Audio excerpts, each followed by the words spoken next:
J'ai longtemps cru que ressentir trop, c'était être faible. Trop intense, trop sensible, trop émotive. Il y a celles qui veulent en guérir et d'autres qui veulent juste oublier. Et moi, j'ai voulu comprendre pourquoi je répétais toujours les mêmes histoires. Et si au fond, nos émotions n'étaient pas un chaos, mais une carte de plus à jouer. Un plan pour se retrouver, se comprendre, décrypter les comportements face à nous. Mais surtout, pour réinventer ce trop. Parce qu'apprendre à s'écouter, c'est peut-être ça la première vraie forme de rébellion.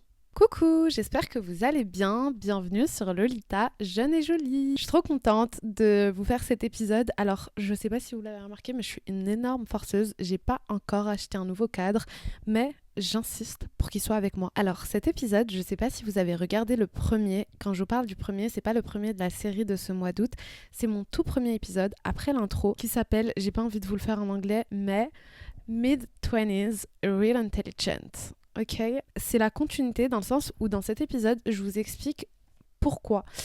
En fait, comme d'hab, je me suis éparpillée. Je sais plus si je vous ai expliqué pourquoi ou comment ou à quoi ça sert d'être intelligente, mais je vous parlais d'intelligence en ce qui concerne l'intellect et dans cet épisode, j'ai envie de vous parler de l'intelligence émotionnelle, tout ce qui concerne l'intuition. Donc c'est une sorte de suite et j'espère que vous allez aimer. Pour vous donner un peu de contexte, pour celles qui suivent l'astrologie, j'ai 5 planètes en Cancer et vous savez à quel point c'est intense. Je vous ferai un épisode sur l'astrologie, un épisode qui arrive, je sais plus à quel moment il est, mais vous inquiétez pas, il arrive ce mois-ci pour vous aider à comprendre. Et j'ai aussi une copine qui m'a suggéré de vous donner les clés sur comment apprendre à se connaître, etc. C'est un truc que je ferai, mais je sais pas à quel moment le faire. J'attends d'avoir un peu vos retours, j'attends aussi d'avoir une petite audience pour savoir en fait qu'est-ce que vous voulez savoir exactement.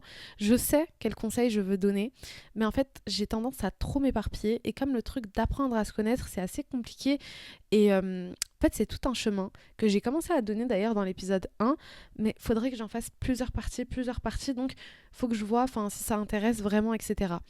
Donc, pour vous faire un résumé du cancer, je ne sais pas si vous connaissez ce signe, c'est juste pour donner du contexte, le cancer c'est le signe le plus émotif, un des signes les plus émotifs, ça fait partie des signes d'eau, mais le fait que je l'ai en répétition en 5 fois avec ma lune, qui en fait moi si vous voulez ce qui me sauve, encore désolée pour la parenthèse pour les filles qui s'y connaissent pas, pour celles qui s'y connaissent, le truc qui me sauve c'est mon ascendant et ma Vénus en Lion, j'ai l'ascendant en Sagittaire, ma Vénus en Lion. C'est le seul truc qui fait que j'ai une personnalité. Après, le cancer, c'est pas réservé, c'est pas timide, mais en fait, le truc chez les cancers, c'est que l'hypersensibilité, l'émotion, prône à un point. On m'a toujours dit que je ressentais trop, que je prenais tout à cœur. C'est pour ça que je vous ai dit d'ailleurs dans le premier épisode, je savais pas comment avant discuter avec quelqu'un d'un problème qu'il avait envers moi ou moi envers lui, parce que ça me faisait mal en fait, ça me blessait. En fait, ma colère est vraiment, vous voyez, si je me mets vraiment en colère, par exemple, contre une amie ou un truc comme ça prouve tout l'amour que j'avais pour elle et à quel point ça m'a fait mal. Mais je me rends compte que c'est très toxique, les signes d'eau sont toxiques.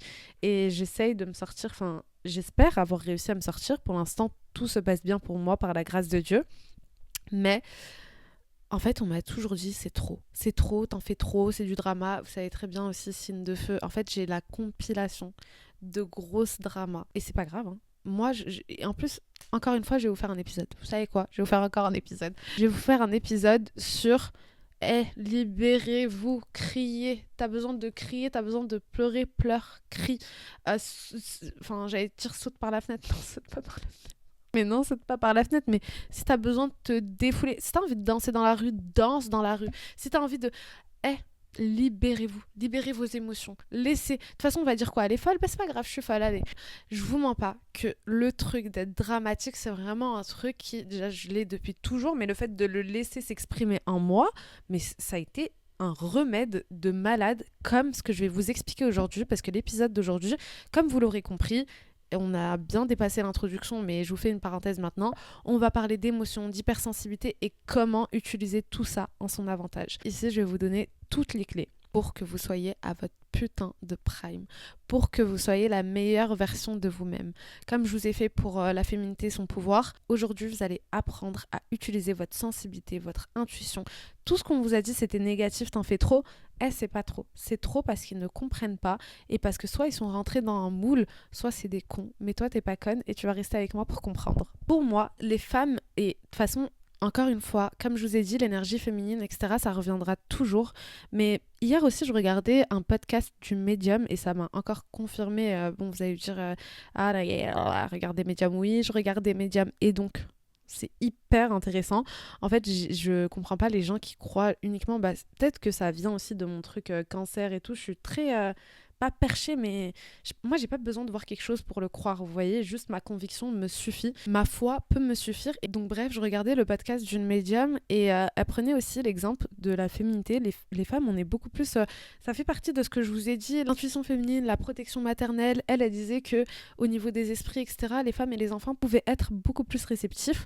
Et évidemment que c'est tellement cohérent parce que les femmes, en fait, on a une sensibilité aussi. Je dis pas tout le monde, encore une fois, il y a du cas par cas, etc. Mais on nous a toujours fait croire que ce truc-là, c'était péjoratif et négatif, alors que si tu apprends à développer ton intuition, à l'écouter beaucoup plus souvent au lieu de la refouler, à écouter ta sensibilité, c'est-à-dire que, vous savez, je sais pas si vous êtes au courant, mais je vais vous donner un exemple tout simple.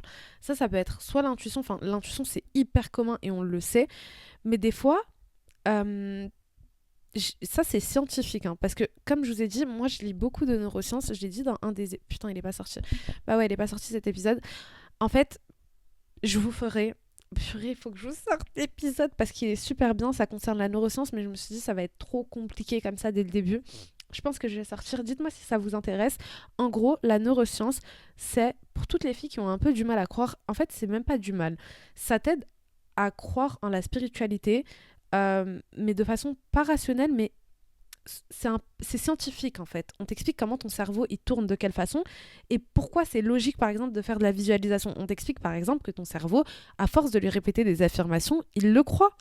En fait, on peut tout simplement manipuler notre cerveau. Et c'est un exemple parmi tant d'autres. Donc pourquoi je vous parle de ça?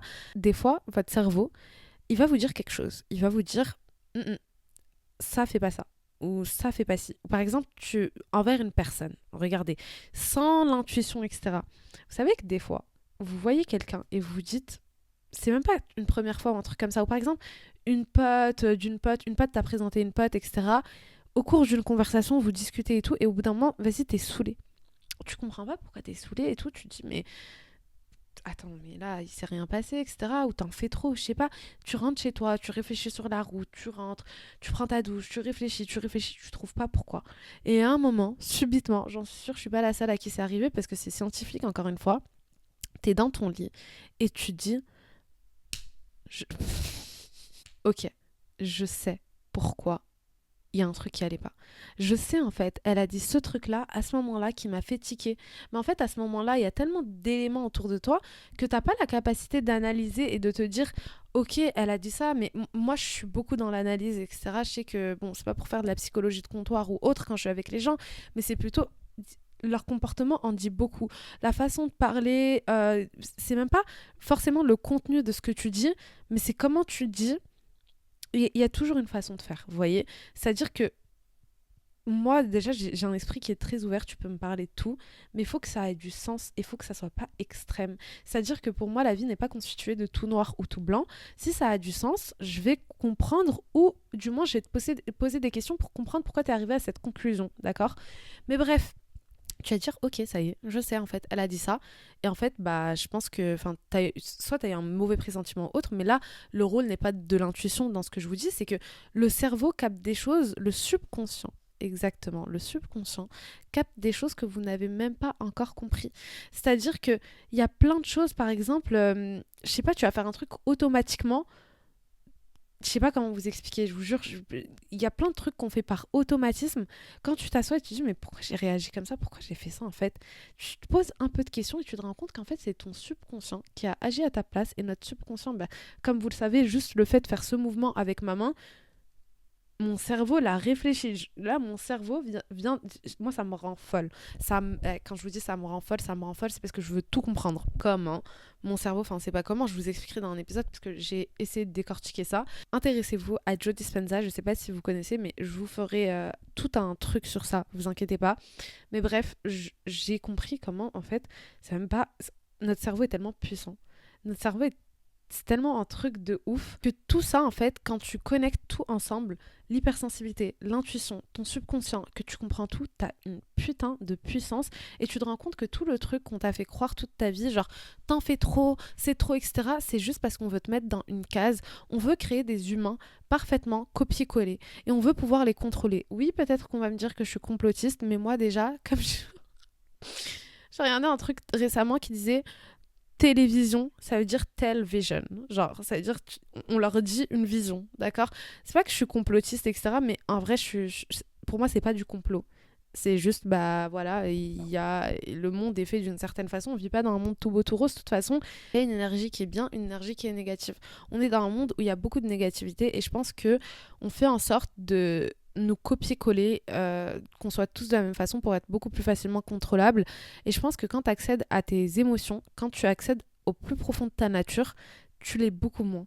Parce que ton cerveau réfléchit d'une toute autre façon. Et c'est là où je vous dis à chaque fois, tu t'alignes, tu t'alignes, tu t'alignes. C'est comme ça que tu réussis à voir les choses. C'est parce que tu es aligné. Toi et l'univers, les fréquences, tout ce que tu veux. Là, ça doit vous sembler hyper flou ce que je dis parce que je vous ai pas fait un épisode à ce sujet, mais je vous en ferai. Mais vous inquiétez pas, vous allez quand même comprendre ce que je vous dis dans cet épisode. Et vous savez, dans la vie, il y a des passages où tu tombes, tu pleures, tu doutes et personne te relève. Tu te rends compte que tout s'effondre autour de toi, que tout ce que tu as cru n'était pas bon et tu te retrouves seul. Mais croyez-moi que c'est précisément à ce moment-là que tu deviens super forte, mais vraiment super forte. C'est ce moment où t'es arrivé tellement au bout de ta vie, que t'es arrivé tellement au fin fond, que t'as plus de force, qu'il te reste plus le choix. De toute façon, j'ai déjà fait un TikTok à ce sujet, je pense que j'en ferai un vrai épisode, mais c'est à ce moment-là, c'est soit tu meurs, soit tu vis. Et si tu vis, tu vas devenir la meilleure version.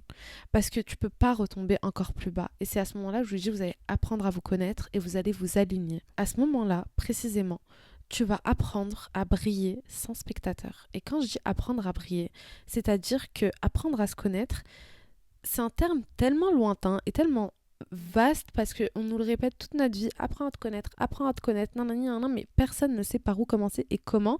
Et généralement, c'est quand tu te retrouves dans ce moment-là que tu essayes de tout comprendre et c'est là où tu commences à briller. C'est là où tu commences à développer ton intelligence déjà qui concerne l'épisode 1. Tu commences à t'intéresser à plein de choses, tu commences à essayer de comprendre pourquoi ça s'est passé de cette façon, quelle est la logique des gens, pourquoi ce monde n'a aucun sens à ce point-là. Et vous savez, il n'y a pas tout le monde qui a cette force de remettre les choses en question et de vouloir comprendre. Quand je vous dis que c'est spécifique aux femmes, je pense qu'il y a des hommes qui doivent le faire. Mais vous savez, c'est dur d'être confronté à tout ça. C'est-à-dire que ce système dehors là, capitaliste, il fait tellement tout en sorte pour que tout se passe vite, pour que personne n'ait le temps de rien faire, personne n'ait le temps de se centrer comme ça, etc. Et généralement, il faut que tu aies un truc vraiment où tu t'en peux plus en fait. Parce que avant de te remettre en question, enfin pas de te remettre que toi, de tout remettre en question, il faut que tu aies été profondément blessé. Et il y a des gens qui vont dire bah c'est rien, t'es trop sensible, ou peut-être qu'un mec il va pas y faire attention, il va s'en remettre. Les mecs, vous savez, ils ont pas trop ce truc de dépendance affective, etc. Quand tu te retrouves, parce que quand je dis dépendance affective, c'est souvent ce schéma-là, vous voyez. Mais à ce moment-là, quand tu tombes bas pour n'importe quelle raison, dépendance affective, problème de famille, qu'importe, c'est à ce moment-là bien précis que tu développes une lumière que personne ne pourra t'enlever. Parce que personne ne te l'a donnée à part toi et tes connaissances. Et dans mon podcast, j'essaie vraiment de faire en sorte d'aider des filles qui sont dans cette situation, qui sont toutes seules ou qui savent pas par où se tourner, parce que je conçois que c'est dur. En fait, c'est pas je conçois, je sais que c'est dur, et si je peux donner des clés, je le fais tellement volontiers, c'est tellement mon but. Mais je vous jure que cette lumière que vous allez gagner à ce moment-là, vos connaissances que vous allez gagner à ce moment-là, personne ne pourra vous les enlever. Et en plus de ça, c'est un truc que vous allez débloquer tellement intime, tellement puissant. Ça rejoint l'épisode que je vous disais hier, utiliser sa féminité en son pouvoir. Vous allez savoir décrypter les choses. Parce que être hypersensible, être intense, être trop, comme on dit, c'est pas juste un truc où ça joue juste péjorativement. Il faut savoir l'utiliser, comme ce que je vous dis, pour chaque chose. C'est-à-dire que ton hypersensibilité, ton intuition, comme je vous ai pris l'exemple d'une terrasse avec les deux copines, tu sens un truc une fois que t'es rentré chez toi, c'est pas uniquement dans ce cas. Maintenant, Enfin, une fois que tu développes ça, tu es capable de lire les comportements en face de toi, mais comme dans un livre ouvert. Tellement j'ai pris du temps à analyser les profils psychologiques. Comme je vous ai dit, je m'intéresse énormément à la criminologie aussi. Et quand tu relis ça à la psychologie, tu essaies de t'intéresser à plusieurs personnalités. Parce que je sais pas si vous savez, mais dans tout ce qui est criminalité, le juge, quand il juge un crime, il ne juge pas que le crime en soi, il juge aussi la personnalité du tueur et tout, en fait, tout le truc qui a conduit, mais la personnalité joue énormément. Et je vous jure que quand vous vous intéressez, quand vous commencez à comprendre les choses et que vous utilisez en plus de ça l'intelligence, enfin l'intellect que vous avez sur les sujets et en plus votre intelligence émotionnelle, mais dites-moi qui peut se mettre en travers de votre chemin. C'est-à-dire que vous pouvez lire qu'importe quelle personne qui va te faire du vice, tu vas voir son visage directement. Et vous savez, je vous dis pas ça parce que vous serez pas toujours en mode ouais, toi tu fais du vice, vas-y, t'es pas mon pote, etc. Je pense que cette maturité est acquise à un moment bien précis parce que c'est un moment où tu changes de cette vision. C'est pour ça que je vous dis que je ne suis plus dans la guerre, etc. C'est-à-dire que je sais qu'il y a des gens qui font semblant, je sais qu'il y a des gens qui ne sont pas ce qu'ils prétendent, et ok, comme je vous ai dit, la citation là dans l'épisode précédent, je sais plus si j'ai dit ici ou dans l'épisode précédent, en fait c'était la citation de Keanu Reeves, genre 1 plus 1 c'est pour toi c'est égal 5, bah ok si tu veux, genre. Et bah là ça va être la même chose. En fait, tu cherches même pas à comprendre pour polémiquer, mais tu cherches à comprendre parce que tout ça, ça rentre des données dans ta tête pour décrypter. En fait, oubliez pas, il y a un truc que je vous dis souvent, tout ce que tu apprends pour toi, c'est-à-dire que cette phase où tu vas apprendre à te connaître, où tu vas apprendre à décrypter ton hypersensibilité, d'où est-ce que ça vient, etc., tu l'apprends pour les autres. Toute chose que tu apprends sur ton comportement, c'est-à-dire pourquoi je réagis de cette façon, par exemple, pourquoi j'ai des problèmes de colère. Tu vas décrypter ce truc de problème de colère, tu vas travailler sur toi, tu vas dire ok, il faut que je change ça, faut que je vois quelque chose différemment. Mais maintenant, à chaque fois que tu auras quelqu'un en face de toi avec un problème de colère, tu vas savoir le repérer parce que toi-même tu as été dans cette dynamique et sans même l'être parce que j'ai vu des profils de tueurs en série que j'ai étudiés, etc. J'ai pas besoin d'être dans un profil de tueur en série pour remarquer certains comportements chez les personnes. Je vous jure que vous vous rendez pas compte à quel point c'est une richesse. J'espère que vous allez réussir petit à petit à vous détacher de ce truc de ne sois pas trop. Mais non, l'hypersensibilité, c'est pas bien. Même, il y a certaines dynamiques de personnes qui vont être assez passif-agressives ou il y a des silences que tu ne comprenais pas avant. Tu te sais, bah, la personne juste, elle se tait. Tu vas tout comprendre. Je vous jure que je vous bluffe pas. Je me prétends pas grande analyste, j'en sais rien. Pas du tout. Pour moi, je pense que chaque humain a ça en soi parce que l'humain, vous vous rendez pas compte à quel point notre cerveau est intelligent. Je pense juste que les gens n'utilisent pas les ressources qu'ils ont. Parce que comme je vous ai dit, la société va trop vite, on n'a pas le temps et il y a d'autres choses à faire. Il y a des distractions dans la vie, vous voyez, il y a les sorties, etc. Il y a personne qui prend. Vous savez que moi, ce que je suis en train de vous dire maintenant, j'ai fait une pause dans ma vie. C'était pas une pause pendant des mois, c'était une pause pendant des années. Et quand je vous dis des années où la vie m'a traumatisée parce que une fois je suis ressortie avec mon éveil, je vous ferai une partie sur les épisodes de mes éveils spirituels. Je suis ressortie une fois en croyant que j'étais éveillée, ça y est, c'est fini, etc. Enfin, ça y est, je m'en étais remis. La vie m'a chicoté. Vous savez, c'est quoi m'a chicoté? On m'a giflé comme ça. Genre, toi, tu crois que t'es intelligente? Vas-y.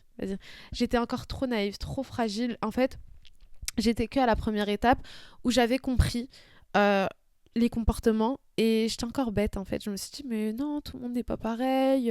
Ça, c'est pas parce qu'on m'a fait du mal que quelqu'un d'autre va me faire du mal. Je suis ressortie déjà à ce moment-là où j'étais déjà vraiment à fleur de peau.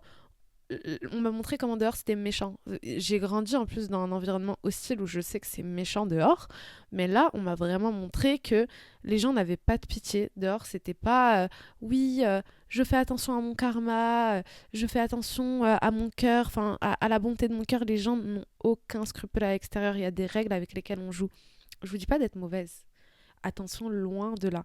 Nous, notre objectif, il n'est pas pareil, parce que je vous inclus, hein, c'est une secte ici. Notre objectif, et on ne connaît pas l'objectif des gens, mais en aucun cas, je vous dis d'être méchante gratuitement.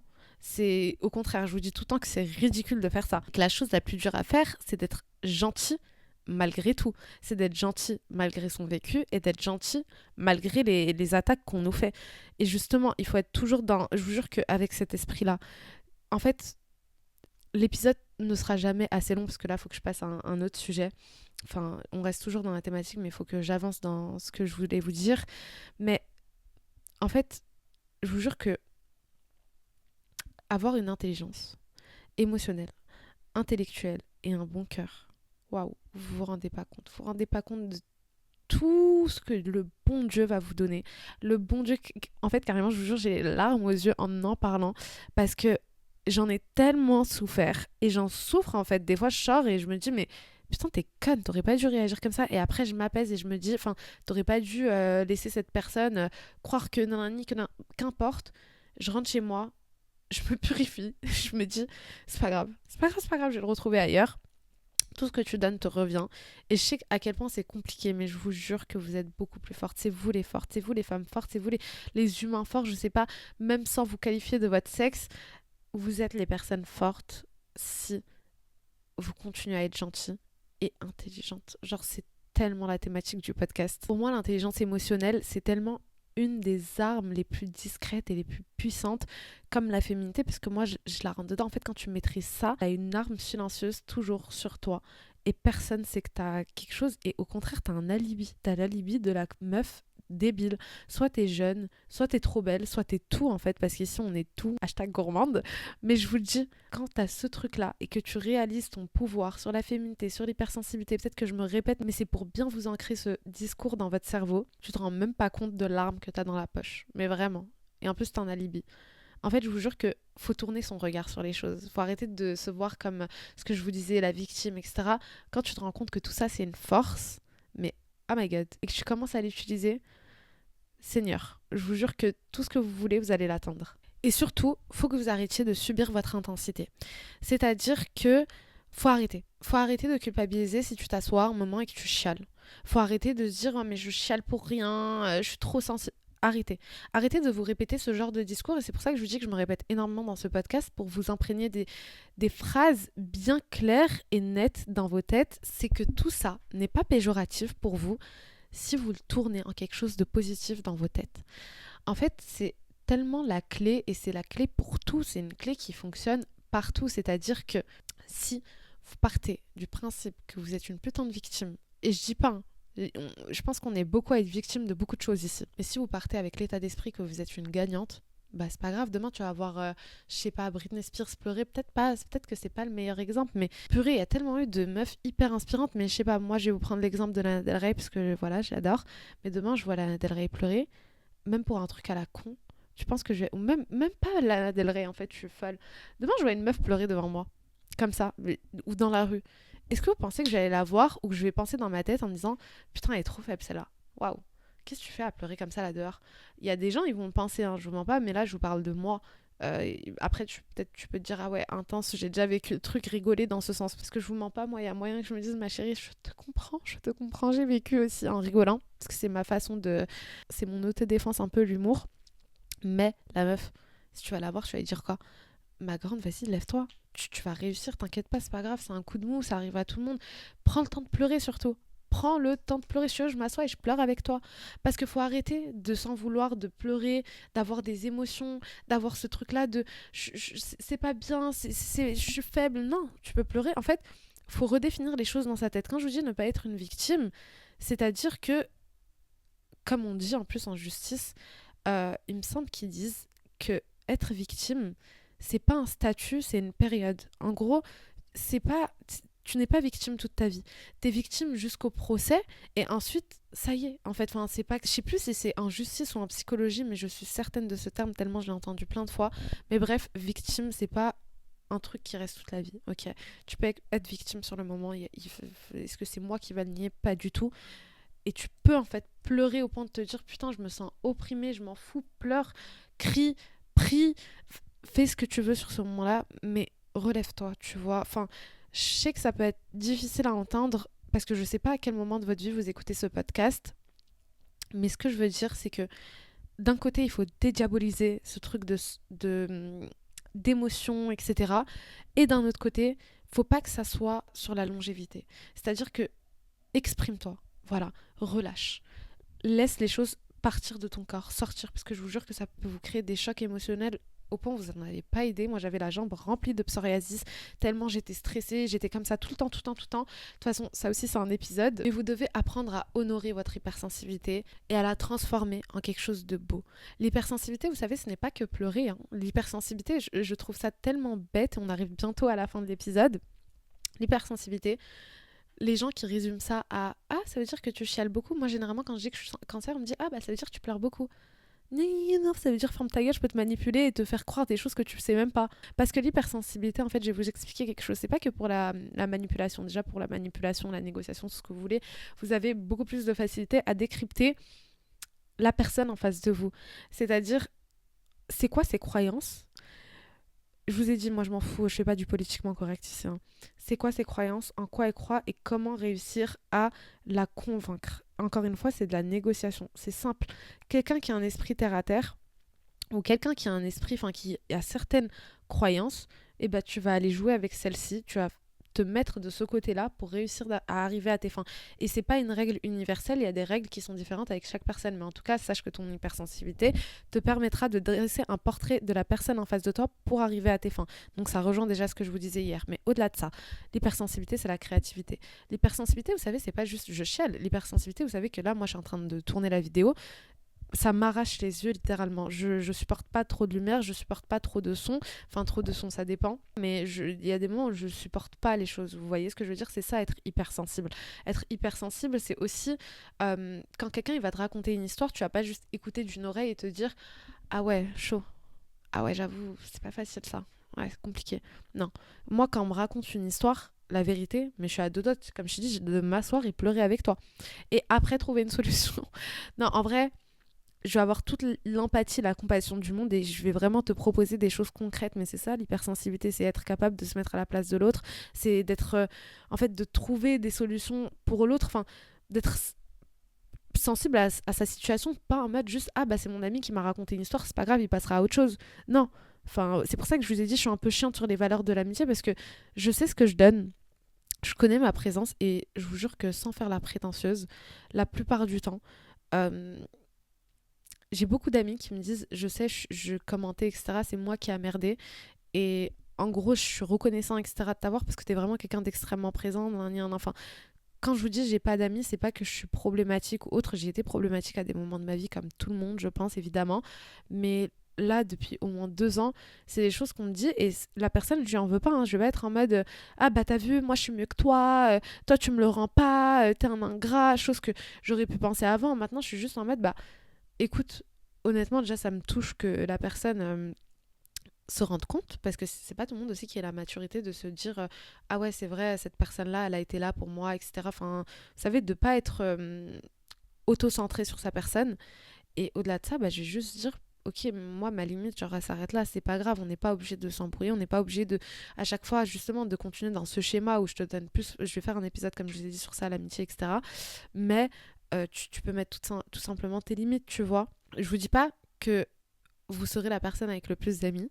Voilà, je pense que c'est juste ça qui est assez compliqué avec l'hypersensibilité, etc. C'est pour ça que aussi je crée mon podcast parce que j'ai envie de trouver des gens qui sont comme moi, qui réfléchissent, c'est ce que je répète depuis mon intro, mais j'ai envie de trouver enfin des gens qui ont la même logique et malgré que, en fait, c'est pas un espace où si on va être, enfin c'est pas qu'on est amis, c'est une relation qui est toute différente parce que je donne et je sais qu'on va me le rendre d'une autre façon. On va me le rendre avec des messages où tu m'as grave aidé, je suis trop contente, j'adore ton podcast, nanani, nanana, des commentaires trop trop gentils et tout.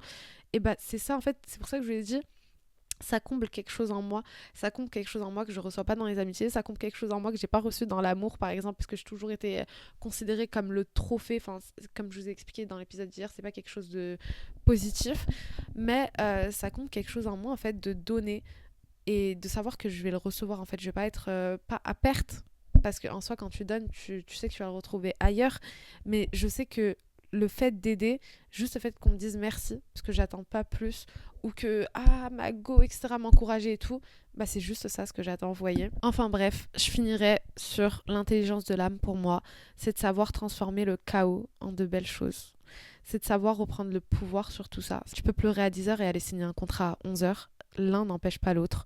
L'hypersensibilité n'empêche pas le fait de pouvoir vivre et d'être puissante. Oui, voilà, hypersensibilité et puissance ça va ensemble. Enfin, c'est pas des choses qui sont détachées. Au contraire, je trouve que ça va profondément ensemble. C'est ce que je vous explique aujourd'hui. Donc voilà, je conclurai sur le fait que on nous a pas appris dans cette société à être profondément ce qu'on est à l'intérieur. On nous a jamais donné les clés pour comprendre notre hypersensibilité. Encore une fois, ça fait 1000 fois que je répète le mot, c'est horrible. On nous a jamais donné en fait ce truc-là de nous dire et c'est ok. Non, de nous dire vas-y, tu peux chialer et tu peux t'en remettre. Enfin, il n'y a pas un sens à comment faire les choses. Ce que tu es profondément aussi, c'est pas un problème. Et si quelqu'un te fait croire que t'es un problème, je dis pas que ne te remets pas en question. Au contraire, remets-toi souvent en question. Mais si tu fais pas de mal et que juste par exemple tu chiales et qu'on vient de dire arrête de chialer ou t'en fais trop, mais ferme ta gueule, qui es-tu pour me dire ça, ça se trouve. Et vous savez, on peut contracter énormément de maladies, comme j'ai dit tout à l'heure par rapport à ça. N'ayez jamais honte d'être profondément qui vous êtes, de laisser vos émotions. Vous savez, si vous êtes dans la rue là et que vous vous mettez à chialer ou à crier ou j'en sais rien, pensez à moi. Ou envoyez-moi un message, moi je vais te dire vas-y, go girl, fais-le. Si t'as envie de tout renverser, fais-le en fait. Et après tu vas reprendre ta vie. Et c'est comme ça qu'on peut enfin se sentir correctement dans son âme, son corps, tout ce que vous voulez. Et surtout, vous ne mettez plus des barrières à vos émotions, vos ressentiments. Et je vous jure que ça travaille tout ça, votre intuition. C'est comme ça que vous allez pouvoir ressentir encore plus les choses et être aligné. Évidemment, vous allez me dire, enfin, on arrive à l'outro, voilà. Vous allez me dire, ça n'a pas que des côtés positifs, l'hypersensibilité, etc. J'en suis consciente. Je vous l'ai dit, par exemple, ça peut être chiant au niveau de l'amitié, etc. Mais je vous fais un épisode spécial sur la vulnérabilité. Est-ce qu'il faut être naïve ou est-ce qu'il faut être méchante ou est-ce qu'il faut être calculatrice, même si c'est un peu les sujets dont on a parlé, mais je vais vous faire un épisode sur la vulnérabilité et justement en amour, etc. La place de la vulnérabilité et comment se protéger dans les relations. J'espère que l'épisode vous aura plu. Faites-moi vos petits retours, laissez-moi un petit commentaire ou faites-moi un retour sur TikTok, qu'importe. Venez me suivre sur TikTok, sur Instagram aussi. Donc voilà, c'est la fin de l'épisode. J'espère qu'il vous aura plu. Merci de m'avoir écouté. Laissez-moi un petit commentaire. Abonnez-vous. Venez me suivre sur les réseaux sociaux. Je vous mets tout en description. Mettez-moi aussi 5 sur 5 sur les plateformes d'écoute. Et lâchez-moi un petit like. C'est hyper honteux de demander ça. C'est super gênant. Mais faites de moi une star. Merci. Je vous aime très fort. Gros bisous.